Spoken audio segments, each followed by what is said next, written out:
Hello there, digital duelist. Welcome to my green OTK deck profile. This is going to be from the new format, BT-6 slash EX01, but not too many changes. However, we do have to build our deck going forward with the thought in mind that, again, this deck is kind of outdated, so you have to beat the meta with it in order to actually succeed. So, of course, to start off, we're playing our babies, 4 Yoko, 1 Bubmon, pretty standard.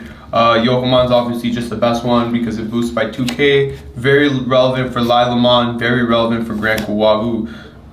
Even Rafleesimon will come up to boost one of your guys, like, other than itself. Budmon is just our 5th one, just because we're turboing our eggs with Mimi sometimes, so we just want to max out on the eggs. There's nothing else better to play, so these starters are totally fine. Nothing to change there. 3 Dokunemon, 2 Palmon as our better on-play ones. These ones we want to play from our hands.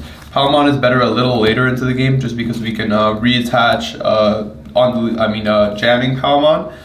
Jamming Palmon is really important for this deck, even when you're not going for your Grand Quagmon OTK. It just makes sure you're able to make Lilamon suspend something and then give one of your rookies jamming, essentially giving you a free swing. And chipping with this deck is very easy. If you do it throughout the game, you're able to definitely beat a lot of the control decks and a lot of the slower decks very easily as long as you chip. And with a lot of the more offensive decks, you just go green OTK, Chaosmon, defeat their biggest guy, and then you already gain control of the game. Essentially, you just need to do one more game shot and then it's over. So essentially, these are the best ones to on-play. And then we're playing 3 Palmon and 2 Lalamon. I really like Lalamon, but Palmon is kind of mandatory for the strategy. This card is going to be better in terms of like early game and how much it actually impacts your what's the term I'm looking for? Your let's say your cycle. So then you're able to digivolve into 3 every time. The rest of your 3s that you draw, you'll be able to on play, or you know what I'm saying. You just strategically digivolve them when you need to, like Palmon, for example. Palmon is obviously centerpiece of the strategy in order to make your Grand Quagmon safely swing into the security. You want it also, of course, to make all your Digiburst effects a lot more valuable, just so you can make the rest of your Digimon that you control have jamming, and that's what makes chipping with this deck a lot easier and a lot more simple. And then for the last 3s, we play 3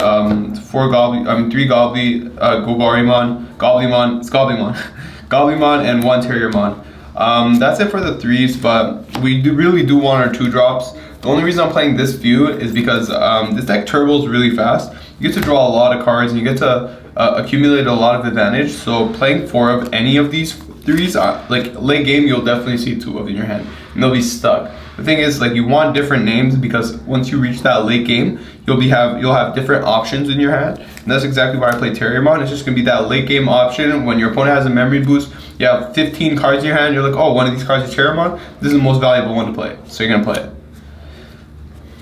And essentially, that's it for the 3s. Anything I'm like popular that I'm missing here? Tentomon, I'll play Tentomon. It's just not valuable enough, right? Like, just getting the top card and then adding it if it's green is just not valuable enough. For the cost of 3, you kind of want to prepare like a bigger play. Like for for Deletion Palmon, late game you get to play it, swing into security, so you take a damage, and then you're able to re-equip jamming Palmon, which could actually have a big impact on the game, as well as making Rafleezy on top of a 6. Like, it makes it potentially live after you like Nidhogg burst. You go Palmon, you know what I'm saying, swing, attach, digivolve Rafleezy, you're still able to resolve the effect. So that's the reason why we're playing very few 3s though. We're playing very few compared to a traditional green deck, but I do think that once you're drawing late game, you're drawing so many cards and you already accumulate your advantage, drawing into more 3s is unnecessary because they're not going to help you win the game. They're just going to help you start the game. Now I'm playing 3 Togemon, 1 Digivolving Togemon. 1 Digivolving Togemon is definitely the best 4 in Green's arsenal right now. What this card lets you do is 1 Digivolving, add off the top 3, you add a 5 or higher Digimon. So when you're trying to play a deck like Green OTK, you kind of want to have your combo ready. So you kind of have to get Grand Kawagu, Chaosmon, ideally Palmon, and you know what I'm saying, if you're missing levels, he can fix that. Togemon just helps the consistency of this deck, also while kind of utilizing like his ability to search utility, especially considering our 6s are very like utility heavy. Digimon like Togemon are very, very valuable to play in this deck. This and Lilymon. Then we're playing for the other 2 Digivolve, we're playing 1 Arbormon just to go for the game shot when we do resolve our green OTK. We don't want to play multiple though, because other than in that final turn kill, it is really like unvaluable to use. It's not helpful whatsoever, except when you go for that game shot, when you Digivolve on top of your tamer, swing for game. How it comes up a couple of times. It's definitely a good pick for sure from the BT-6. Triple Weedmon, it's very good, but like the only thing is you never want it to be in the battle area, because it's 3k and it's gonna get wrecked. It has a really good inheritable, but again, your only time you're ever gonna Digivolve it is in the hatching area, and you're gonna Digivolve Lilamon on top of it usually. And then we're playing 1 Vegemon, just in case it does come up, to have like that one in the battle area. So he's essentially the same stats as him, but he's just 6k, so you know what I'm saying, he's more resilient. Then I'm playing 4 Kabuterimon. He's the best 1-cost Digivolve. You do need blockers in the deck just to be able to control the game. Make sure you don't lose to stupid Rookie Rush sometimes. But yeah, Kabuterimon blocker, pretty standard. Nothing to explain there. That's 12 4s, which I think is a good number, especially when you're playing like a more offensive build of green instead of just like turbo consistency. I'm playing 4 Lilamon. Lilamon is absolutely one of the centerpieces of the strategy. This is why we play Dokunemon. This is why we play both Palmon and friggin' Lilymon or Lalamon, sorry. But essentially, they're both very important to make sure this card resolves and get a lot of value from it. This card in the hatching area, when you're able to just sit on in the hatching area and play in the battle area, essentially applies so much pressure, because at any point you can just start your turn by promoting Digiburst 2, kill anything in the game, because when you detach Yokomon it's 9k. Not anything in the game obviously, but anything that's like not a 6 or higher. But that's why Lilamon is so good, and I definitely think it's I would consider cutting this to 3 to add like a 15th level 3. But I do like the getting this card every single game, because it is absolutely mandatory for the green Digiburst strategy. As well as this inheritable does come up, it's quite good. And we're playing 3 Blossomon, 1 Argomon, and 1 Lilymon. We just want our Digisorption just because sometimes you just need to go like Nidhogg Turbo, right? Like you just boom, boom, boom, Digivolve. And then Argomon, again, it's Blossomon, but just broken. It lets you play 3s from your hand, so if you're able to do your green OTK combos, sometimes you'd rather just Digiburst twice, swing with Grand Kawagu, go use the effect, and then Chaosmon, use the effect of Argo again. So then you're just able to put more cards from your hand onto the board without wasting memory.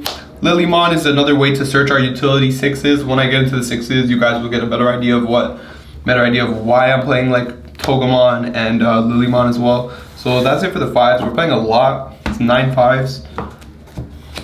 And then for 6s, 2 Nidhogg, 2 Grand Kawagu, 2 Rifleezy, and 3 Chaos. So the reason why we're playing this ratio of Digimon is because any of these cards with multiples in your hand except Rifleezymon, so let's say these guys, any of them you draw multiples of will be extremely bad. The reason why is because Nidhogg, like yeah, you do want it available at any point of your time, but with the amount of draw power and searchability in this deck, you really just don't need to play 3, because you're gonna just hard draw them in the early game and you're just gonna brick on them. When you draw multiple Nidhoggs early game, you brick. When you draw multiple Grand Kawagus early game, you brick. So the way that this deck functions is by drawing and searching top 3 Excavate, top 5 Excavate with Lilymon. You're able to really dig into your deck, and especially with Mimi, you're drawing more than any other deck in the game. And that's exactly why I think these guys you should not max out on or play 3 even. I think that's a little too much. I like the Rifleezymon as well, because it's like really support. Like it's like this is offense, this is removal, and this is support. That's the way I kind of see it. And especially when you're playing like utility cards like Togemon to search all of these, it essentially lets you pick and choose which exactly you're getting. So eventually when you're ready to make your level 6 play, because you're not just digivolving straight into a 6 with this deck as soon as possible, unless like you need Rifleezy, in which case you can, but it's more of like a turbo deck where as soon as your play is ready and you're all set up, you just make a big play, or you have to just control the game until you make a big play. And that's exactly, I'm playing 3 Chaos for the very reason that every time you have a 6 that has been used, you want to drop a Chaos on top. If you have a Nidhogg, no, you use its effect, next turn, you want to swing into security, every single time you want to Digivolve a Chaos. Because this is the best removal in the whole game, right? Like some people will pay 8 costs for Gaia Force, for example, right? You drop this guy, he costs 6. You draw a card, you kill a Digimon, and you take a security. And then you have a body for 14 that continuously pierces. So I think Chaosmon is like absolutely mandatory in this deck. It just turns all these guys, once they're useless, into real beaters, into real pressure, removal. It just makes, like green does not have that accessible removal like a lot of decks do. Its main form of removal is just suspending the Digimon and killing it. It doesn't have like an option card that just says, hey, just kill the opponent's Digimon if it's threatening you. But unfortunately that does not exist. That's why Chaosmon at 3, you kind of want it every time you have a 6.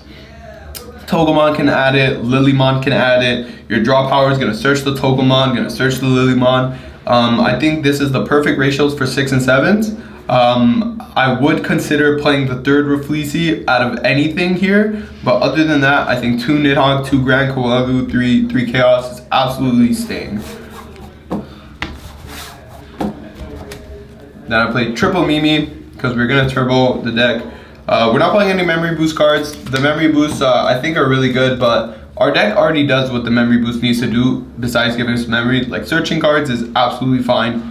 We can search our cards using Togemon and using our draw power and our search ability just to search the cards we need. So I don't think memory boost is really necessary, especially considering how tight this deck actually is.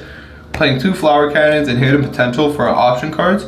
I like Flower Cannon more than Needle Sealing just because of how much more impactful it is. So if I hit a Flower Cannon off the security, it might just win me the game. It doesn't matter when. It doesn't matter if my opponent's about to kill me. If I'm able to, like, if they control, like, let's say, like, they go Lord Nightmon swing. This is a bad example, but Lord Nightmon swing, summon Nightmon, whatever, does his thing, plays another Digimon. Essentially, now that I hit Flower Cannon off my security, it's gonna suspend the Nightmon, suspend whatever Digimon he has else. And if I'm able to make a play that gets into either Nidhoggmon or Grand Kawagu, let's say he has a 3, he can't Digivolve into a block and stop Grand Kawagu.